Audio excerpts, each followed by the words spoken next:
programa Polis desta semana recebe a semioticista, professora, pesquisadora, documentarista Miriam Cris Carlos, ela que vai nos falar sobre comunicação também. Na semana passada nós entrevistamos o presidente da TVV e documentarista Wellington Kermes. Miriam, é um prazer recebê-la aqui. Prazer é meu, é uma alegria atender a um convite seu. Você nos acompanha há tanto tempo, né, Reinaldo? Me sinto em casa aqui com a TV Com. Foi aqui que nós tivemos a oportunidade de mostrar o Provocare TV para a comunidade sorocabana. Então é muito bom estar aqui e poder dialogar com você e com seus telespectadores. Muito obrigado, Miriam. Você esteve recentemente em Portugal aí participando de um congresso. Qual foi a importância desse evento? Foi bem interessante porque lá eu estive em um grupo chamado Grupo da Folk Comunicação, que é coordenado pela Betânia Maciel, que é uma professora de Recife. Lá nós tivemos a presença de pesquisadores em comunicação do Brasil, de Portugal e do México. Havia bastante gente do México ali.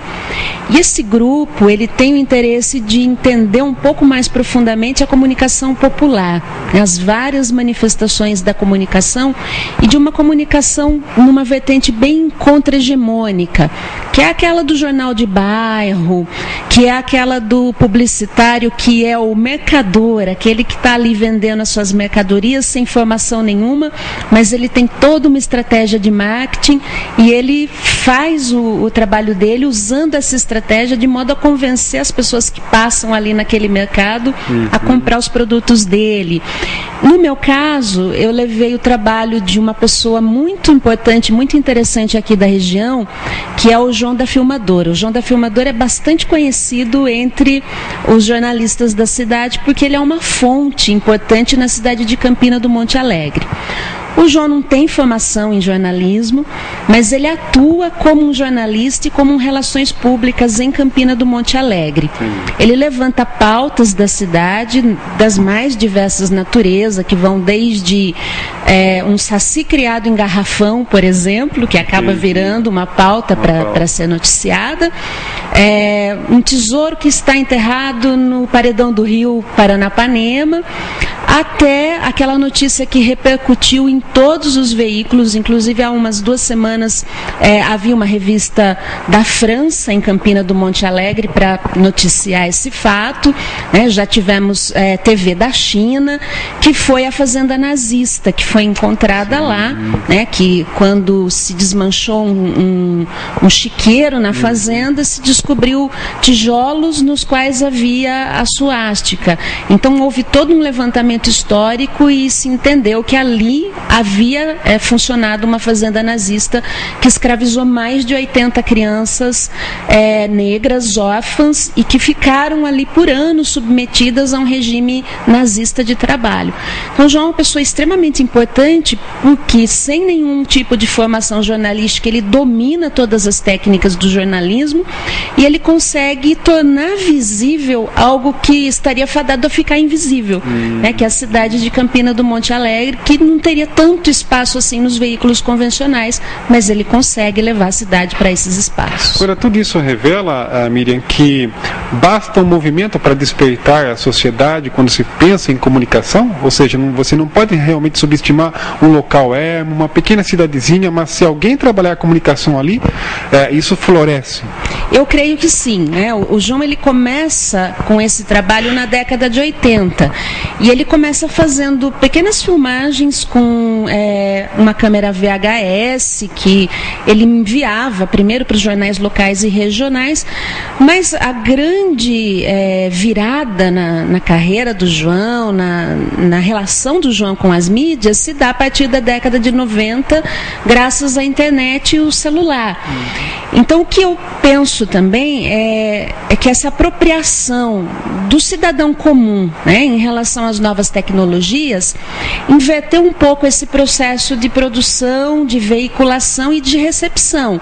Aqueles que eram meros receptores da comunicação hoje são produtores, é possível que eles produzam. No caso do João tem todo o traquejo dele dele com as tecnologias, ele é quem mais domina as tecnologias na cidade. E é óbvio que ele foi montando um banco também de contatos com os quais ele se relaciona. E ele usa muito bem esses contatos. Ele foi aprendendo no dia a dia a ser um jornalista. Então isso mostra muito para a gente que existe esse espaço a ser ocupado pelo cidadão comum, né, que é quem presencia o fato, quem vivencia isso e quem é mais afetado por esses fatos. Porque outro exemplo é o que ele faz quando ele vê alguma coisa errada na cidade, que vai desde um buraco até livros didáticos que são encontrados abandonados em um barracão.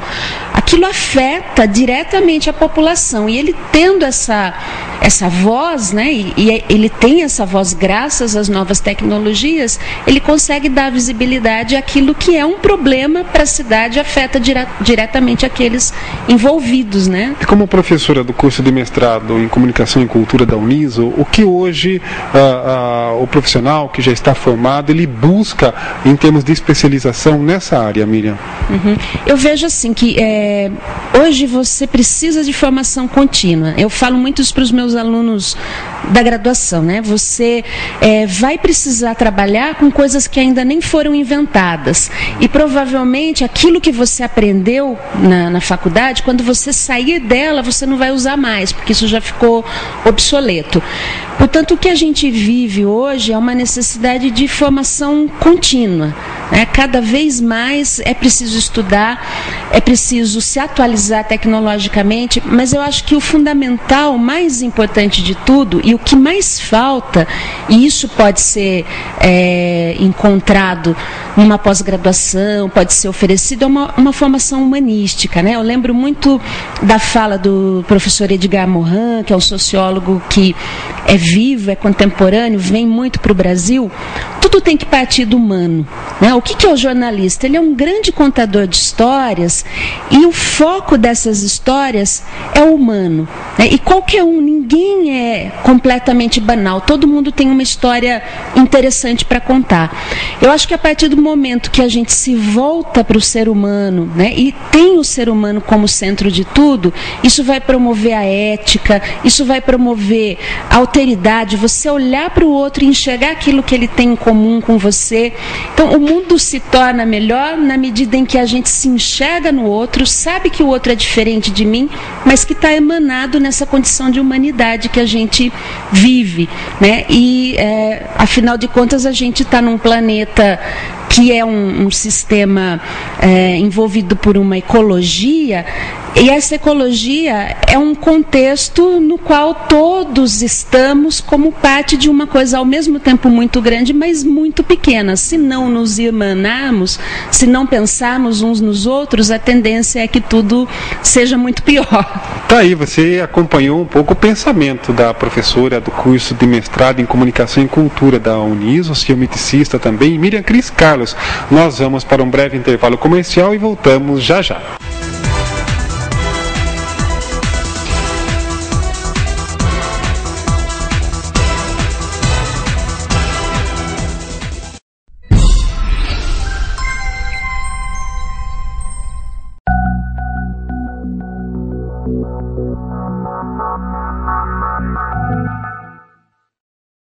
Acredita que você pode aproveitar cada momento da sua vida. Por isso trabalhamos oferecendo tecnologia e infraestrutura para transformar suas preocupações em momentos de tranquilidade e boas recordações. Santa Casa Saúde, para você viver bem.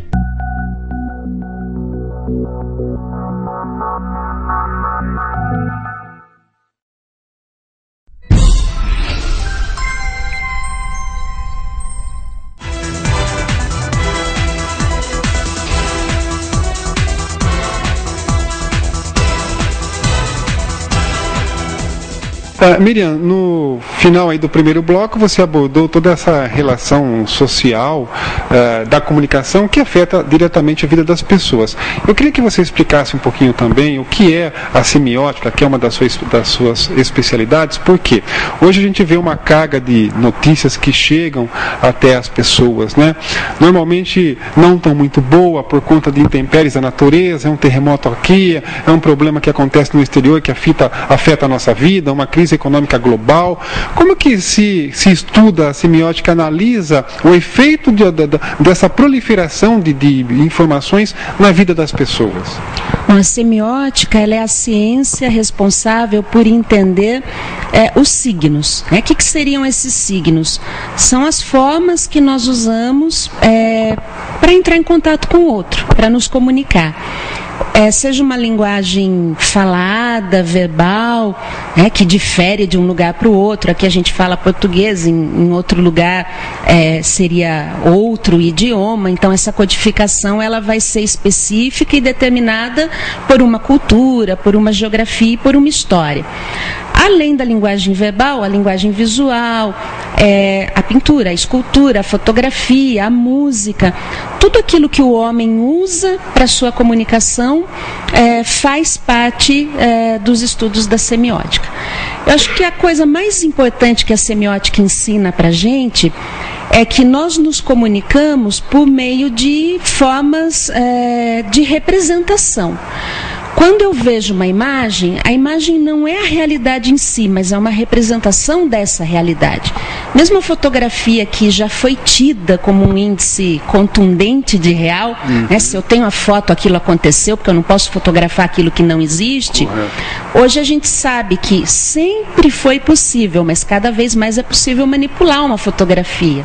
E essa manipulação, às vezes, ela distorce por completo o real, a ponto de você chegar a um estado de coisas que às vezes o signo que representa o real é melhor do que o próprio real.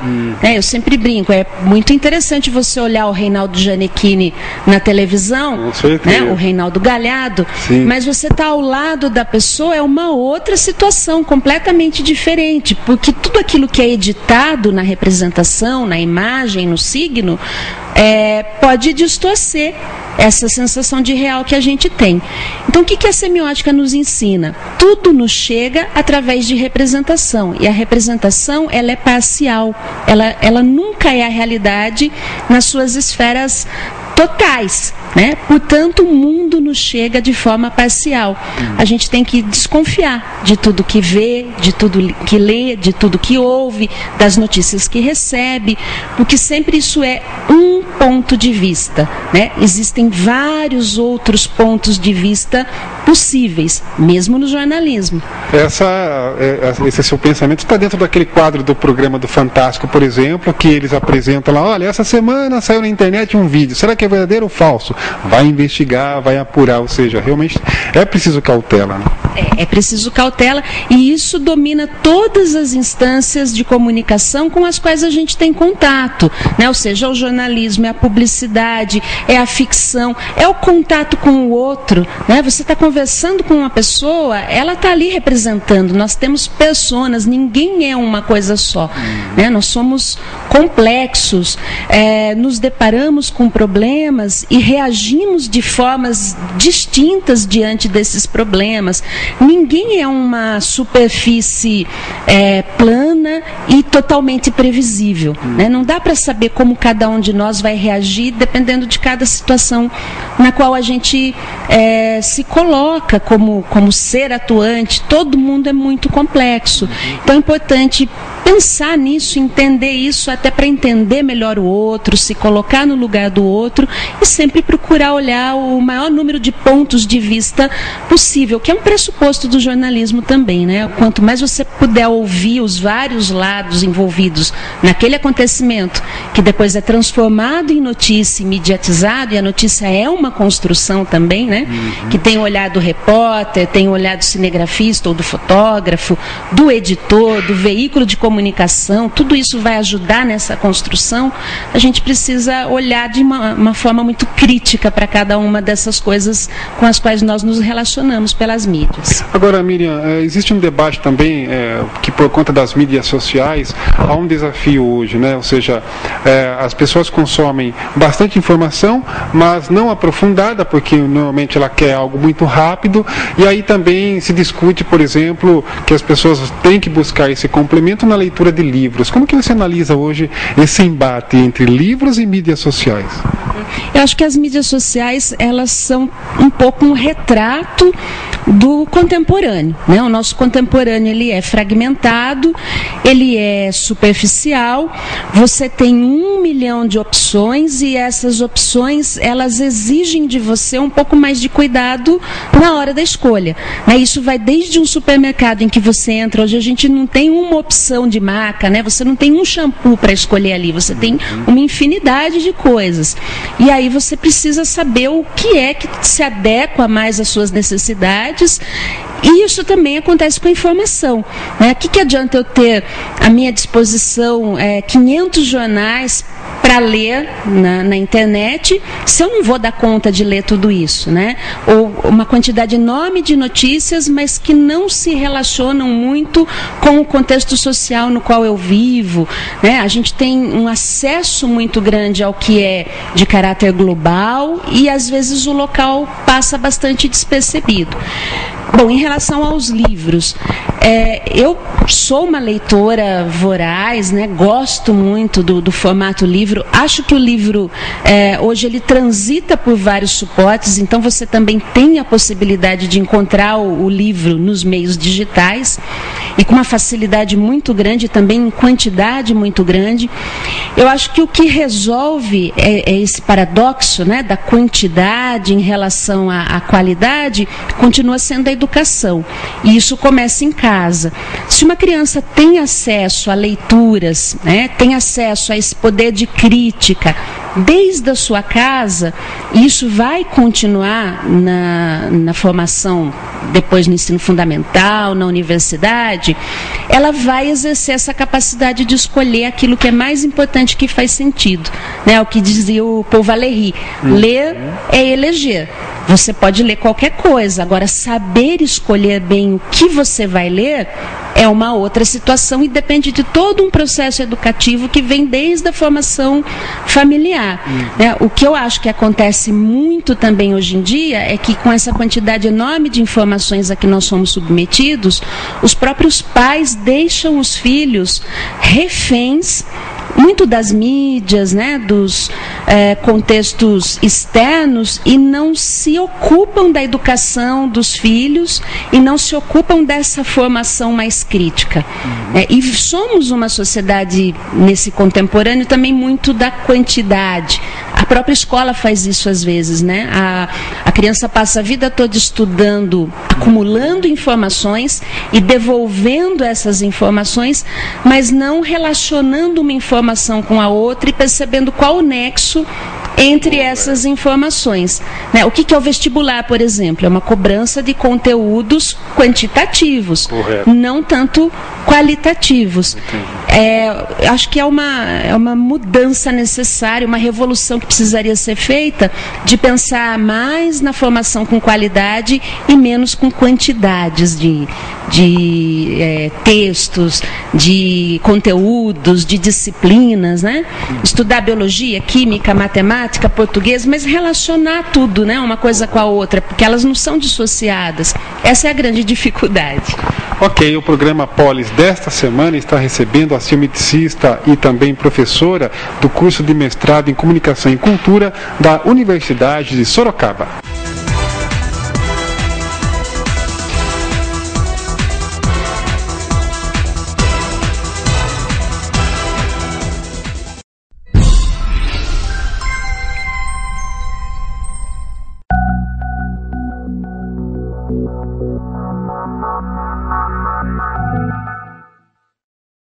Acredita que você pode aproveitar cada momento da sua vida. Por isso, trabalhamos oferecendo tecnologia e infraestrutura para transformar suas preocupações em momentos de tranquilidade e boas recordações. Santa Casa Saúde, para você viver bem.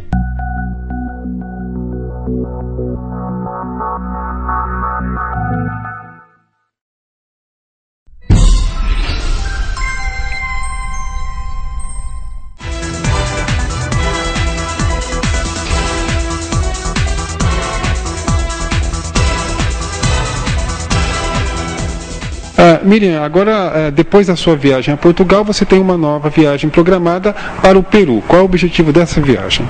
Lá também é um congresso de comunicação.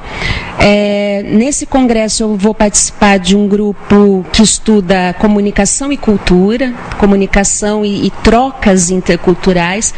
E mais uma vez o trabalho que eu levo é um trabalho estudando uma narrativa midiática, que é um programa jornalístico, mas que também trabalha com jornalismo não hegemônico, diferenciado, um jornalismo que entende o jornalista e apresentador como um narrador, como um contador de histórias e também como um personagem da própria história, pois envolve o mergulho desse jornalista nas experiências que ele quer relatar para as pessoas, né? Que é o Infiltrado, uma série que foi exibida no ano de 2013 pelo History. É apresentada pelo jornalista Fred Melo Paiva, e o grande diferencial é o modo como Fred Melo Paiva aborda as temáticas tratadas no programa. Ele apresenta o tema, mas ele vive a experiência daquele tema. Um exemplo é quando ele discute o MMA, e ele não vai falar do Anderson, ele vai falar daquele morador da favela no Morro Tal que treina numa academia totalmente alternativa, sem recursos nenhum. E para que ele possa vivenciar isso, ele vai se tornar um lutador de MMA sem nenhuma condição de ser um lutador de MMA. Nessa possibilidade de mergulhar no tema, ele humaniza o tema, ele traz várias facetas desse tema, ou seja, o MMA ele é violento, ele é midiático, sim, mas ele tira pessoas de situação de risco, ele é a única oportunidade para aquelas pessoas que não têm nenhum sonho mais na sua vida, então aquele vai ser o sonho da vida da pessoa. Ele consegue mostrar o tema em toda a sua complexidade, e nesse sentido ele faz enxergar melhor o outro, e ele coloca o jornalista também como alguém muito humano, porque o Fred é alguém que não segue padrão nenhum, é um cara com cabelo despenteado, barba por fazer, ele não tem um microfone na mão, ele vai fazer a matéria dele com mochilinha nas costas, uma bicicleta, calça jeans, totalmente comum, com sotaque mineiro, com todos os juízos, preconceitos, conceitos, ideologias de uma pessoa comum, um jornalista, e é alguém comum, como qualquer uma outra pessoa do povo. Então isso faz dele alguém singular, diferente, e faz a gente questionar a própria proposta do jornalismo e do jornalista. E é por isso também que hoje nós percebemos aí uma ebulição de talentos surgindo das favelas cariocas, por exemplo, que agora que a polícia está combatendo, expulsando os traficantes da região, parece emergir aí uma nova sociedade.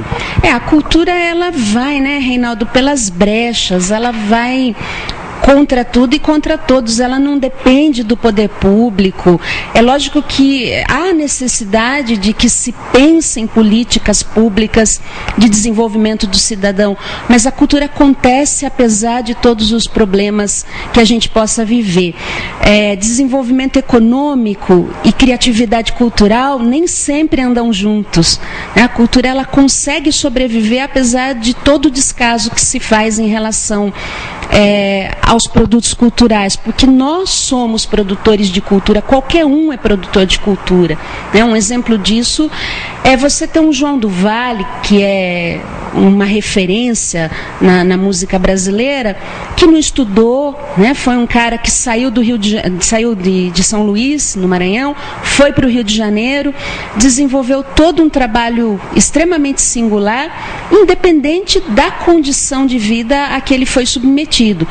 O que eu fico me perguntando é, se houver uma política cultural adequada, né? Se houver investimento, quanto a gente não pode produzir se sem condições nenhuma nós já produzimos tanto, né? O que fica para a gente é que a cultura ela nasce, ela sobrevive, ela enfrenta tudo nas brechas. E apesar de tudo, apesar da violência, apesar dos problemas econômicos, da desigualdade, a gente sempre acha um modo de dar um alento para a nossa existência, né? Porque somos seres ao mesmo tempo prosaicos, a gente tem que acordar, pagar as contas, trabalhar, ganhar nosso dinheiro, pagar nossos impostos, mas nós somos seres poéticos, a gente não pode viver sem arte, sem literatura, sem música, e nós achamos formas de conseguir essa fatia de poético para que a gente sobreviva, porque senão não dá para sobreviver, né? Só no prosaico. Correto. Miriam, muito obrigado pela sua presença e que realmente tenhamos aí uma comunicação ampla, que ela que se renova a cada tempo, mas com certeza que profissionais como você contribuem para essa consciência da sociedade que é fundamental para transformar vidas. Muito obrigado pela sua presença. Eu é que agradeço a oportunidade, Reinaldo. Foi um prazer estar aqui com você. Agradeço a TV Com e desejo muita sorte e muitos anos de comunicação comunitária para nós sorocabanos, que nós precisamos disso. Precisamos também estar ligados no local, não só no global, que esse a gente já tem de monte, né? Correto. Muito obrigado. Nós conversamos com a professora do curso de mestrado em Comunicação e Cultura da Uniso, especialista em semiótica, pesquisadora do comportamento humano através dos seus reflexos pela comunicação. O programa Polis fica por aqui. Continuem com a programação da TV Com.